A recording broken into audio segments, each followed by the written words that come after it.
కవ్విస్తున్న నీ కళ్ళు కైపెక్కించే పోకళ్ళు కాటేస్తే కాదంటానా ఇప్పుడైనా వయసేమైనా సొగసేమైనా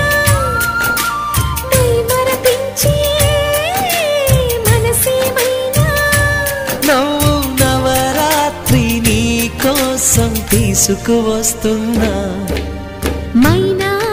ఏమైనావే మన్మథ మాసం అయినా ఎంతైనా ఇది మెత్తని మోసం